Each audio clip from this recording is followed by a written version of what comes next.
जय भीम साथियों, स्वागत है आपका जय भीम ऑडियो बुक लाइब्रेरी में। आज हम डॉक्टर भीमराव आम्बेडकर की इस ऐतिहासिक पुस्तक के पहले अध्याय की यात्रा शुरू कर रहे हैं। इस भाग में हम आपको उस दौर में ले चलेंगे जब भारत में सामाजिक संरचना इतनी कठोर थी कि जन्म से तय हो जाता था कि कोई व्यक्ति सम्मान पाएगा या अपमान। और इस अन्यायपूर्ण संरचना में सबसे नीचे, सबसे उपेक्षित और सबसे पीड़ित हमारे अस्पृश्य भाई बहन, जिनकी जिंदगी के हर पहलू पर अदृश्य जंजीरें कस दी गई थीं। जाति व्यवस्था की लोहे की दीवारें। कल्पना कीजिए, एक ऐसा समाज जहां किसी व्यक्ति का मूल्य उसके कर्म, ज्ञान या चरित्र से नहीं, बल्कि उसके जन्म से तय होता है। ऊंची जातियां ब्राह्मण, क्षत्रिय, वैश्य अपने अपने विशेषाधिकारों के साथ, और सबसे नीचे, जिनका कोई सामाजिक दर्जा ही नहीं, शूद्र और उनसे भी नीचे माने जाने वाले अस्पृश्य। इन अस्पृश्यों को छूना, उनके साथ बैठना, उनके बनाए भोजन को खाना, यहाँ तक कि उनके साय का पड़ना भी पाप समझा जाता था। उनके लिए अलग बस्तियाँ, अलग कुएं, अलग मंदिर, निषेध और शिक्षा का तो नामो निशान नहीं। अगर कोई नियम तोड़ दे तो अपमानजनक और हिंसक दंड तय थे। ब्रिटिश शासन और अस्पृश्यता का सवाल। जब 1858 में भारत सीधे ब्रिटिश शासन के अधीन आया, तब अंग्रेजों का मुख्य उद्देश्य प्रशासनिक नियंत्रण और आर्थिक शोषण था, सामाजिक सुधार नहीं। हाँ, कुछ अंग्रेज मिशनरी और सुधारक अस्पृश्यों के पक्ष में बोले, लेकिन शासन की प्राथमिकता यह नहीं थी। फिर भी ब्रिटिश प्रशासनिक व्यवस्था में कानून के लिहाज से सभी प्रजा एक समान मानी जाती थी, कम से कम कागजों पर। इससे अस्पृश्यों को थोड़ी राहत मिली, उन्हें स्कूलों में नामांकन का अधिकार मिला, लेकिन स्थानीय समाज ने बाधाएं खड़ी कीं। कई जगह शिक्षक पढ़ाने से मना कर देते, सहपाठी तंग करते, और गांवों में अस्पृश्यों का प्रवेश आज भी वर्जित था। कांग्रेस की स्थापना और शुरुआती दृष्टिकोण। 1885 में भारतीय राष्ट्रीय कांग्रेस का गठन हुआ। यह एक मंच था जहां भारतीय नेता ब्रिटिश सरकार से राजनीतिक अधिकार और सुधार की मांग कर सकते थे। लेकिन कांग्रेस के शुरुआती वर्षों में सदस्य लगभग पूरी तरह ऊंची जातियों से आते थे, वकील, प्रोफेसर, जमींदार और धनाढ्य व्यापारी। उनके लिए राष्ट्रीय आंदोलन का मतलब था ब्रिटिश शासन से सत्ता में हिस्सेदारी पाना। अस्पृश्यों की हालत पर उनकी नज़र कम ही पड़ती थी, और अगर पड़ती भी थी तो इसे सामाजिक सुधार का मामला कहकर राजनीतिक चर्चा से बाहर रखा जाता था। गांधी से पहले का कांग्रेस अस्पृश्य संबंध। 20वीं सदी की शुरुआत तक कांग्रेस की प्राथमिकता थी स्वराज, संवैधानिक सुधार और ब्रिटिश प्रशासन में भारतीयों की भागीदारी। अस्पृश्यों के लिए कोई अलग प्रतिनिधित्व, आरक्षण या विशेष योजना का मुद्दा कांग्रेस के एजेंडे में शामिल ही नहीं था। कुछ नेता, जैसे गोपाल कृष्ण गोखले और महादेव गोविंद रानाडे, सामाजिक सुधार की बातें करते थे, लेकिन यह अधिकतर ऊंची जातियों के दृष्टिकोण से था, जिसमें अस्पृश्यों को दया भाव से देखना शामिल था, अधिकार भाव से नहीं। अस्पृश्यों का स्वयं का राजनीतिक जागरण। इसी दौरान अस्पृश्य समाज में भी आत्मजागृति की लहर उठी। 19वीं सदी के अंत में ज्योतिराव फुले जैसे महान सुधारकों ने ब्राह्मणवादी व्यवस्था की आलोचना करते हुए शिक्षा और संगठन पर जोर दिया। और फिर 20वीं सदी के तीसरे दशक में डॉ. भीमराव आम्बेडकर एक नए और प्रखर नेता के रूप में सामने आए। उनका दृष्टिकोण बिल्कुल स्पष्ट था, हम केवल हिंदू समाज के भीतर सुधार की भीख नहीं मांगेंगे, हम अपने राजनीतिक अधिकार और आत्मसम्मान के लिए लड़ेंगे। यही वह पृष्ठभूमि थी, साथियों, जिसमें आगे एक अजीब घटना घटी। कांग्रेस, जिसने दशकों तक अस्पृश्य मुद्दे को राजनीतिक बेह से दूर रखा, अचानक इस पर ध्यान देने लगी। क्यों? क्या यह सच्ची समानता की चाह थी या राजनीतिक मजबूरी? यही सवाल हमें अगले भाग में ले जाएगा, जहां हम उस घटना का विश्लेषण करेंगे। भाग 2, अजीब घटना का संदर्भ। जय भीम साथियों, पिछले भाग में हमने देखा कि आजादी से पहले भारत में जाति व्यवस्था और अस्पृश्यता कैसी कठोर थी, और कांग्रेस पार्टी का शुरुआती रवैया इस मुद्दे पर कितना उदासीन रहा। अब हम उस दौर में पहुंचते हैं जब इतिहास ने एक अप्रत्याशित मोड़ लिया, और वही मोड़ डॉ. आम्बेडकर ने एक अजीब घटना कहा। समय का पलटना 1930 का दशक। सन 1930 का भारत संघर्ष और असमंजस से भरा हुआ। एक तरफ ब्रिटिश साम्राज्य, जिसने भारत को आर्थिक और राजनीतिक रूप से अपने शिकंजे में जकड़ रखा था। दूसरी तरफ भारतीय राष्ट्रीय आंदोलन, जिसमें कांग्रेस प्रमुख शक्ति बन चुकी थी। और तीसरे मोर्चे पर छोटे लेकिन सशक्त होते समुदाय, जैसे अस्पृश्य, मुसलमान, सिख, जो अपनी पहचान और राजनीतिक अधिकारों के लिए आवाज बुलंद कर रहे थे। इसी समय ब्रिटिश सरकार ने गोलमेज सम्मेलन, राउंड टेबल कॉन्फ्रेंस बुलाए, लंदन में आयोजित वे बैठकें, जहां भारत के विभिन्न राजनीतिक समूहों को संवैधानिक सुधारों पर चर्चा के लिए आमंत्रित किया गया।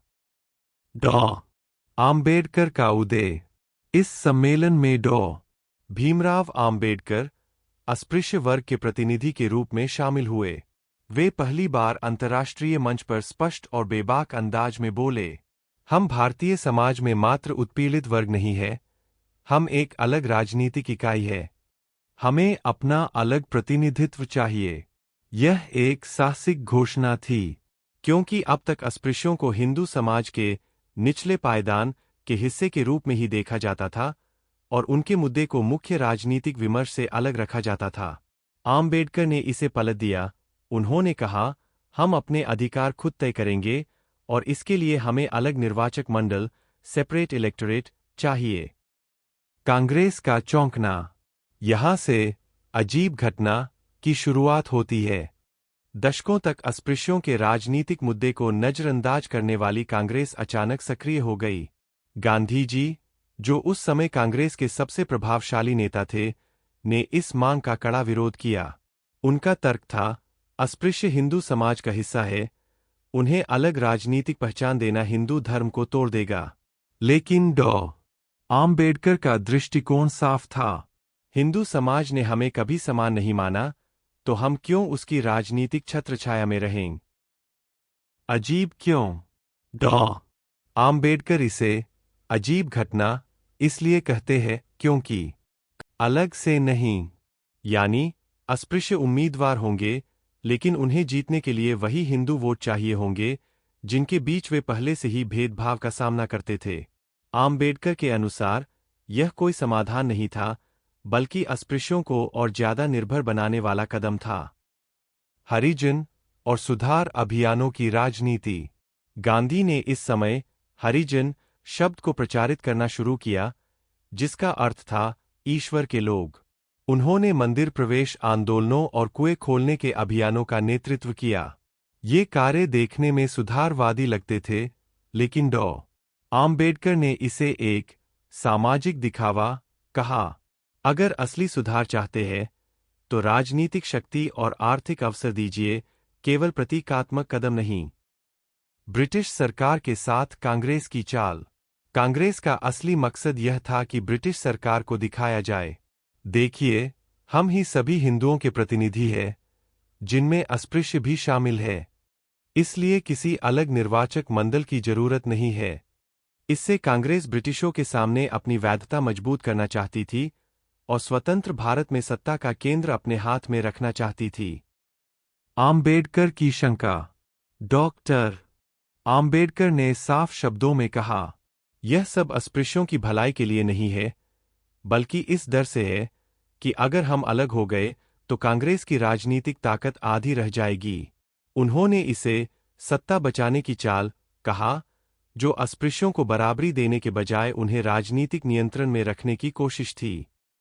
साथियों, यही वह पृष्ठभूमि है जिसमें गांधी और आम्बेडकर के बीच वैचारिक युद्ध गहराने लगा।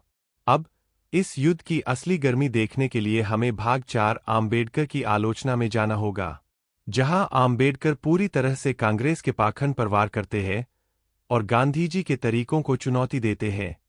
भाग 3 कांग्रेस का दृष्टिकोण और राजनीतिक रणनीति। जय भीम साथियों, हम अब उस जगह पर हैं जहां हमें समझना है, कांग्रेस ने अचानक अस्पृश्यों के मुद्दे पर सक्रियता क्यों दिखाई और इसके पीछे असल में क्या रणनीति थी। क्या यह दिल से किया गया प्रयास था या सत्ता की राजनीति का एक सोचा समझा खेल? अंदरूनी डर, वोट बैंक का बिखरना। गोलमेज सम्मेलन में आम्बेडकर की मांग, अलग निर्वाचक मंडल, सेपरेट इलेक्टोरेट, ने कांग्रेस के अंदर खतरे की घंटी बजा दी, क्योंकि इसका मतलब था कि अस्पृश्य वर्ग, जो जनसंख्या में करोड़ों की संख्या में थे, अब कांग्रेस के हिंदू वोट बैंक से बाहर हो सकते थे। अगर ऐसा होता तो ब्रिटिश सरकार के साथ बातचीत में कांग्रेस की ताकत घट जाती और सत्ता की ओर उनका रास्ता कमजोर हो जाता। गांधी का विरोध, लेकिन क्यों?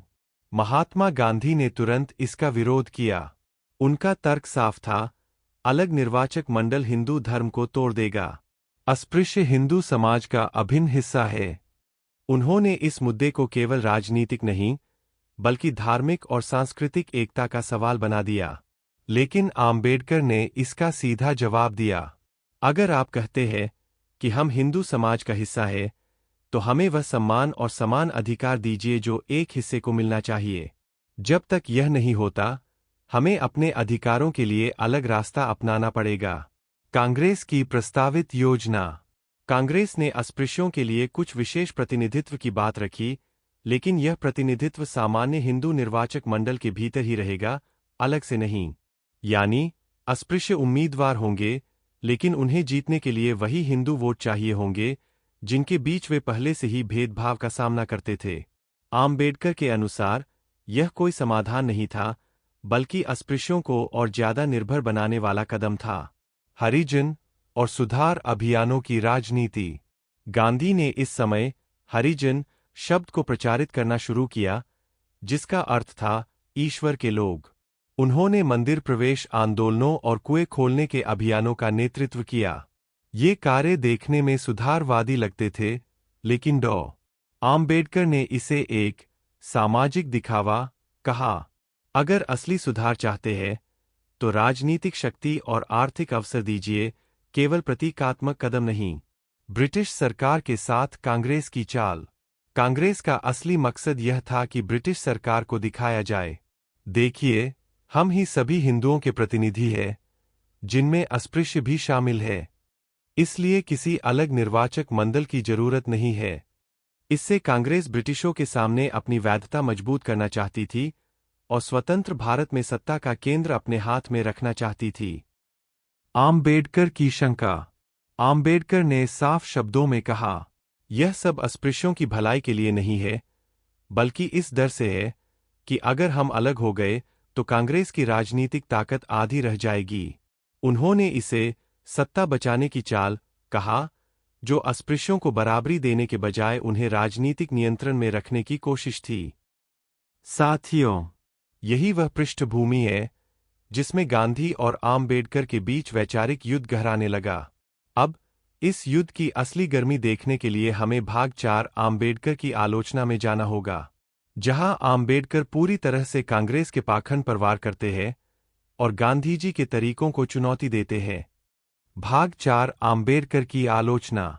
जय भीम साथियों, अब तक हमने देखा कि कांग्रेस ने अस्पृश्यों के मुद्दे पर अचानक सक्रियता दिखाई और गांधीजी ने अलग निर्वाचक मंडल के प्रस्ताव का कड़ा विरोध किया।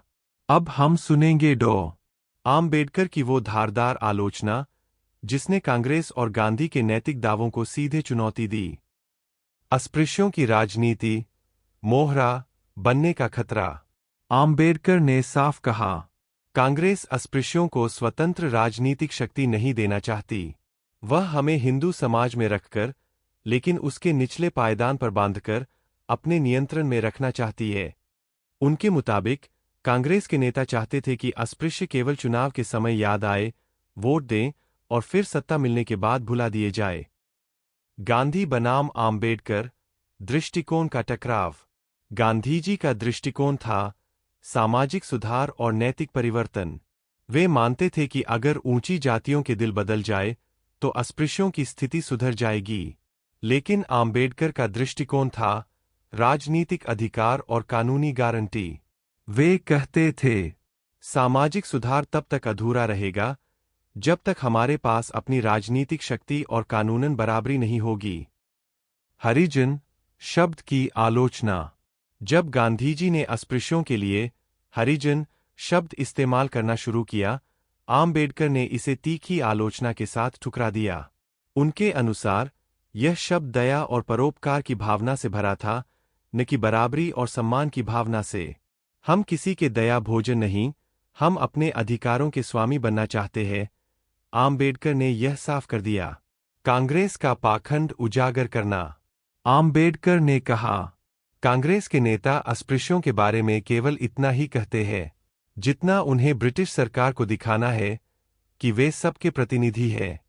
उनके मुताबिक कांग्रेस के पास कोई ठोस योजना नहीं थी, न शिक्षा के लिए, न रोजगार के लिए, न सामाजिक बराबरी के लिए। केवल चुनावी रणनीति के लिए अस्पृश्यों का मुद्दा उठाना उनके अधिकारों के साथ खिलवाड़ था। ब्राह्मणवादी ढांचे पर सीधा वार।